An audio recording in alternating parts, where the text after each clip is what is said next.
Убадага бек жигит. Илгери өткөн заманда 3 бир тууган болгон экен. Алар ата-энеден эрте ажырап, көрүнгөн байдын жумушун жасап, эптеп күн көрүшөт. Бир күнү байдын чөбүн чаап, аябай чарчап, көлөкөдө дем алып отурушса, жакын эле жерге бир топ кара чыйырчыктар конуп калат. Биринен бири оозуп, жем издеп жаткан кара чыйырчыктарга карап, бир туугандын улуусу: "Ой чиркин, ушундай жер жайнаган малың болсо, өмүр бою бир да кишини ренжитпей, кенен өмүр сүрүп өтө берелим" деп улутунат. "Эгер менин ушундай коро коюм болсо, өзүбүз сыяктуу кедей кембагалдарга каралашып, үйгө мейман келсе, кой союп, элди ар дайым сыйлап, алардан алкыш алып гана жүрөт элем" деп ортончу бир тууганы өзүнчө тилек кылат. Алардын эң кичүүсү үндөбөй отурган соң: "Ал эми сенин ушунча малың болсо, эмне кылар элең?" деп сурашат эки агасы. "Менби? Менин мынча малым болбой эле, эл катары азын олак жандыгым, үстүмдө үйүм, жанымда акыл эстүү жарым болсо, мен дагы эч кимди ренжитпей өмүр сүрө берелим" деп жооп берет. Алар ушундай таттуу кыялга батып, ойлору менен жыргап жатышканда, маңдайына келип калган ак сакалдуу карыяны байкабай калышат. Сакалы тизесине түшкөн алиге карыянын кайдан чыгып калганын билишпей, үчөө тең орундарынан атып турушат. "Менин атым Убада, балдарым", дейт карыя. "Силердин тилегиңерди жанатан бери угуп отурдум. Эгерде силер айткан сөзүңөргө турсаңар, мен силердин тилегиңерди орундаймын" деп таягын көтөрүп, "Биздин тилегибизди орундатсаңыз, биз айткан сөзүбүзгө турабыз, эч качан чаңылбайбыз" дешти бир туугандар. "Эмесе мен силердин тилегиңерди орундатайын. Сен экөөң мал дедиңер. Теги көрүнгөн дөбөнүн артында эки коро кой жайылып жүрөт. Бир короосу өңчөй ак, экинчи короосу жалаң кара түстө. Барып, бириң агын, экинчисин карасын алгыла" деп күнгө чагылышкан таягын силкип алды. Өкө чуркаган боюнча карыянын көрсөткөн жерине келишсе, чын эле эки коро кой жайнап жүрөт экен.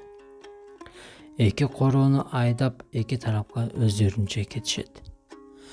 Карыя таягын силкип туруп, эң кичүүсүнө карап: "Эми сен тетиги түтүн чыккан жерге бар.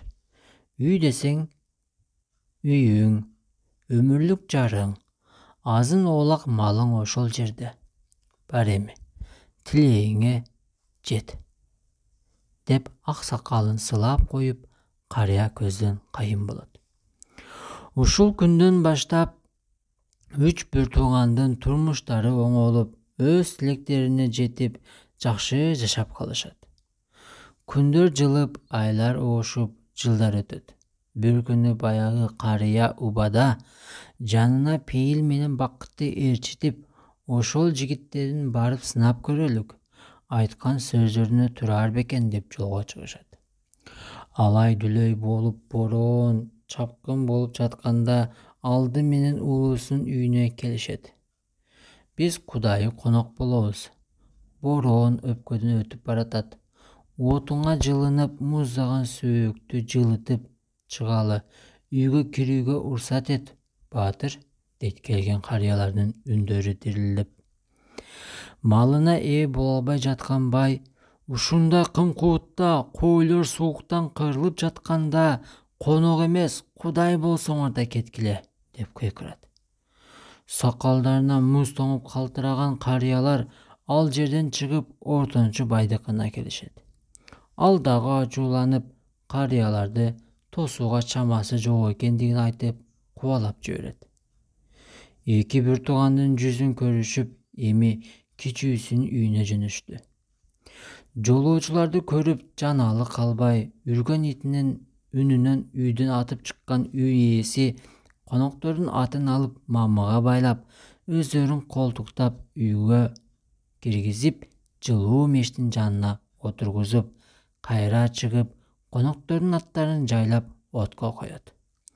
Коноктордун суу болгон кийимдерин чечинтип, башка чепкен чапан кийгизип, ысык чай берип, меймандарга бир коюн союп, жакшылап сыйлап мейман кылат.